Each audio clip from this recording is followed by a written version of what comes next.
President Ferdinand Bongbong Marcos Jr. will reportedly fly to Malaysia for a state visit a day after delivering his State of the Nation address or SONA to the Filipino people. Hannah Jane Sancho reports. President Ferdinand Bongbong Marcos Jr. along with First Lady Liza Araneta Marcos are set to fly to Malaysia for a 3-day state visit from July 25 to 27, 2023.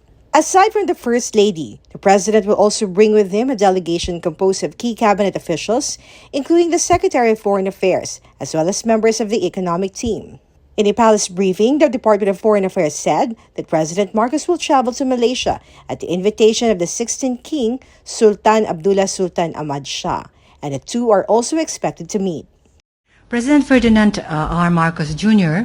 and First Lady Maria Luisa Araneta Marcos were invited by the King of Malaysia to undertake a state visit to the country on 25 to 27 July 2023. During the visit, the President will have an audience with the King of Malaysia and a meeting with the Prime Minister Anwar Ibrahim to identify new areas of synergy between the two countries. The President will also meet with Malaysian Prime Minister Dato Seri Anwar Ibrahim. It can be remembered that both leaders had talked to each other during Anwar's March visit to the Philippines, wherein Marcos and Anwar stressed cooperation in the field of politics and security, especially in fighting transnational crime and terrorism. Anwar's visit to the Philippines marks the first ever official visit of a head of a government for the year 2023. President Marcos is also expected to meet Malaysian business leaders, together with his delegation, in an effort to seek more investment opportunities for Filipinos. During the visit, the Philippines will also meet with prominent Filipino and Malaysian business leaders to enhance bilateral trade and investment and to explore economic opportunities for the Filipino people. President Marcos is also expected to personally meet with Filipinos in Malaysia and greet them in Kuala Lumpur. According to the 2022 data from the Department of Foreign Affairs, there are around 100,000 Filipinos currently working and residing in Malaysia. Of this number, 14,488 are Filipinos working as household service sector, 300 are professional workers, 700 are highly skilled workers, 800 are semi-skilled workers, and 260 are general laborers. The DFA also said that the Maharlika Investment Fund is expected to be raised during PBBM's state visit to Malaysia next week. Yes, it's very safe to assume that it will maybe be raised and promoted during this visit. On the other hand, the DFA said it cannot confirm whether the Sabah issue will also be discussed. It can be remembered that President Marcos has stressed the need for an in-depth talks over the issue. President Marcos has also talked about his stance on Sabah claim in a blog post following Malaysian Prime Minister Anwar's visit to the Philippines last March. Pag-usapan din namin ang issue ng Sabah. Yun, alam nyo naman, meron tayong claim dyan sa Sabah na sinasabi natin na nasa Pilipinas yan. Ay ngayon, sila ang administrator ng Sabah. Kaya sabi namin, kailangan natin pag-usapan ng masinsinan yan. Yung mga Foreign Affairs Secretary namin ay mag-uusap tungkol dyan kung anong pwede pa natin gawin. The Philippine government is expecting President Marcos to reap more investment pledges that will pave way for more opportunities for Filipinos. For God and my beloved Philippines, this has been Hannah Jane Sancho, SONA News. Soljan Menardo Guevara insisted that the Philippines will focus on its own investigation into the drug war and will start prosecuting those guilty of the crime committed in the drug war. Meanwhile, President Bongbong Marcos said that the Philippines will now totally end its communication to ICC. Let's find out more about this with Margot Gonzalez. Solicitor General Menardo Guevara insisted that the Philippines has no legal duty to International Criminal Court or ICC. This was after ICC Appeals Chamber said that their judgment on the appeal to the Philippines is not on the jurisdiction. In a message, Guevara said that the Philippines will now focus on its own investigation and prosecution of the crime committed during the drug war of the past administration. According to Guevara, President Marcos had already agreed to end the country's engagement with ICC.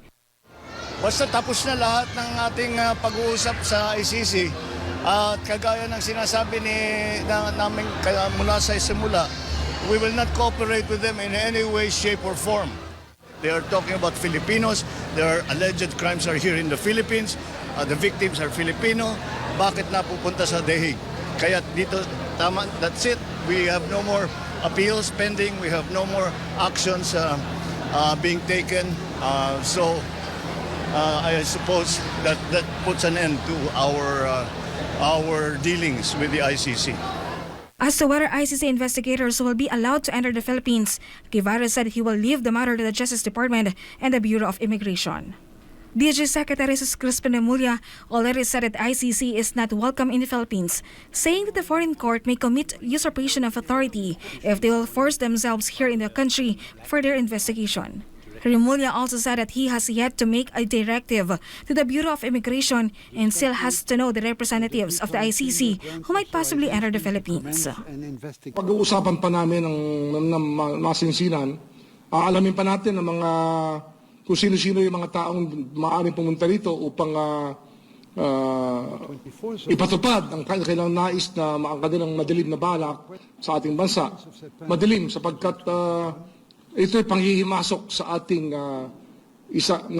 sa isang malayang republika. According to the Justice Secretary, it's better for the ICC to just interfere with countries that do not have a working justice system.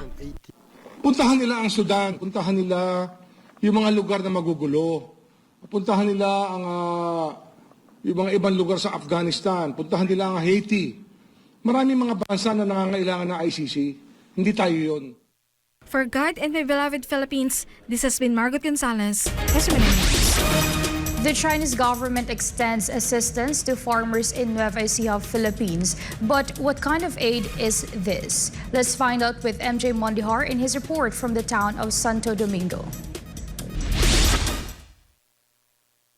Native farmer Milencio Taguinaldo received an invitation to go to the municipal office today. So he made his way to the Santo Domingo Gymnasium despite the scorching heat.